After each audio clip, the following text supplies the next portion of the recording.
Bonsoir mes frères, bonsoir mes sœurs. Je viens ce soir avec un message des plus édifiants.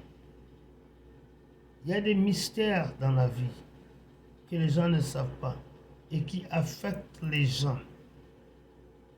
Que tu saches, que tu ne saches pas, il y a des choses qui t'affectent. Les fondations de famille et les malédictions existent. Elles sont réelles. C'est pour ça que tu vois des gens, tu vois des choses qui se répètent, des mauvaises choses qui se répètent dans une famille. Par exemple, il y a des familles où tout le monde ne vit pas, les hommes par exemple ne dépassent pas 30 ans.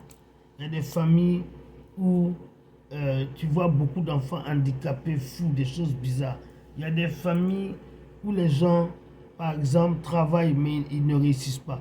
Ou bien ils sont riches et ils finissent pauvres. Il y a des familles comme ça.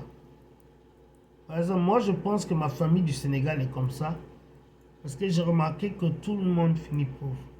Mais ce ne sera pas ma portion. Toi qui m'écoutes, ma soeur, mon frère, tu ne seras pas victime des malédictions de famille. Tu ne seras pas victime des mauvaises fondations. Qu'est-ce qu'une mauvaise fondation?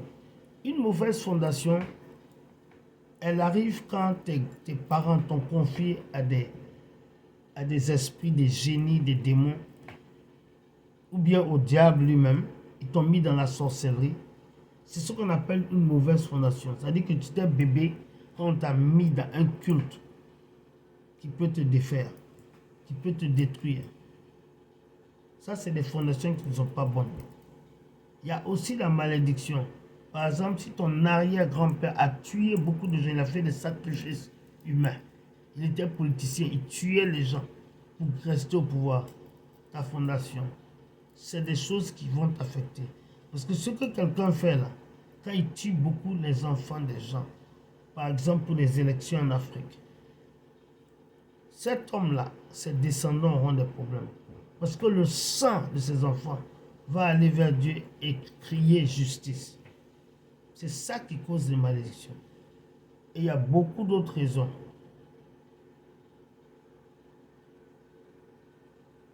Par exemple, la famille Kennedy, je donne un exemple. Les gens mouraient de manière mystérieuse et des morts violentes. Kennedy est mort très jeune pendant qu'il était au sommet de son règne. Il était dans une parade, il est décédé très jeune. Son fils est décédé, lui n'a même pas eu d'enfant. Il est mort d'un accident d'avion. Vous voyez, c'est un signe de malédiction. Il y a beaucoup de Kennedy qui meurent de manière comme ça, jeunes, des choses bizarres. Quand vous voyez ces choses, c'est pas qu'il faut avoir peur. Il faut savoir que le Christ, Jésus-Christ, est capable de briser la malédiction. Il est capable et il veut. Mais il ne peut pas briser votre malédiction si vous ne vous ensevelisez pas en lui. Si vous ne donnez pas votre vie, si vous ne lui donnez pas votre vie, il ne peut pas briser votre malédiction. Il faut que vous lui donnez votre vie. Là, lui, il peut venir dedans et enlever la malédiction et briser les chaînes. Vous comprenez? Un exemple. Par exemple, quelqu'un qui est malade, qui a besoin d'une opération pour survivre cette maladie. Il doit aller à l'hôpital chez un chirurgien, prendre rendez-vous et puis suivre le protocole. Même se faire anesthésier, il doit se déshabiller, se mettre dans les mains. Avoir confiance à ce chirurgien. Et le chirurgien maintenant va opérer, enlever cette chose qui est sur lui, qui peut le tuer. Faire une opération. C'est la même chose dans le monde spirituel. Si tu veux que Jésus brise tes chaînes, tu ne vas pas aller à l'église une fois et puis sortir, prier une partie. Tu dois te mettre dans les pieds de Jésus. Tu dois donner ta vie complètement à Jésus. Et tu lui demandes de t'aider. Que tu lui expliques que tu as la malédiction. Tu lui parles que tu as une malédiction. Et tu veux qu'il te délivre.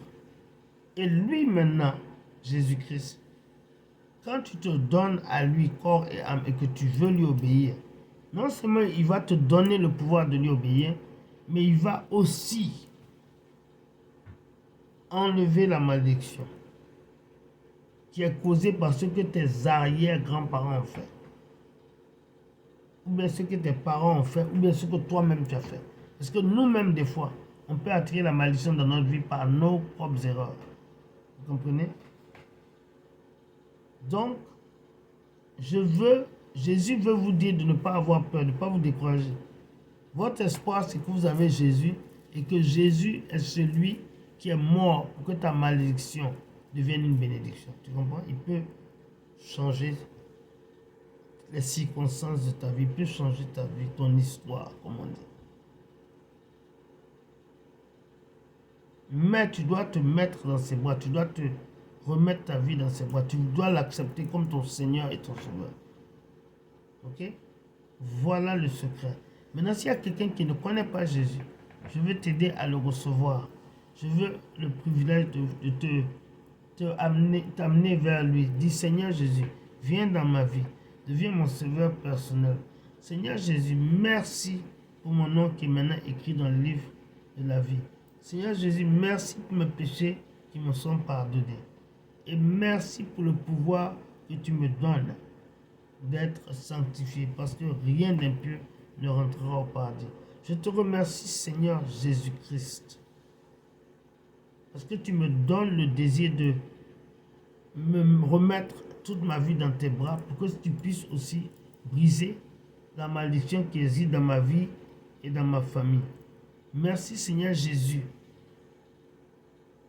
pour ma malédiction que tu es en train de briser, pour le pouvoir, le désir que tu me donnes de remettre toute ma vie dans tes mains. Merci pour tout ce que tu vas faire pour moi et par moi.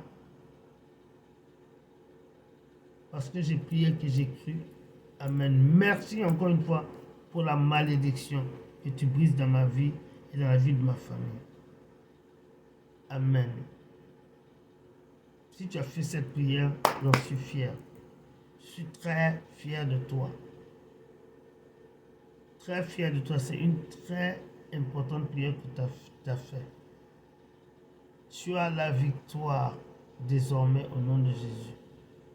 Je vous aime et je vous embrasse. Je vous félicite. Mais n'oubliez pas, celui qui vous aime le plus, c'est le Christ. Car c'est Jésus-Christ seul qui est mort pour vous, pour vos péchés. À la prochaine. Au revoir. Félicitations.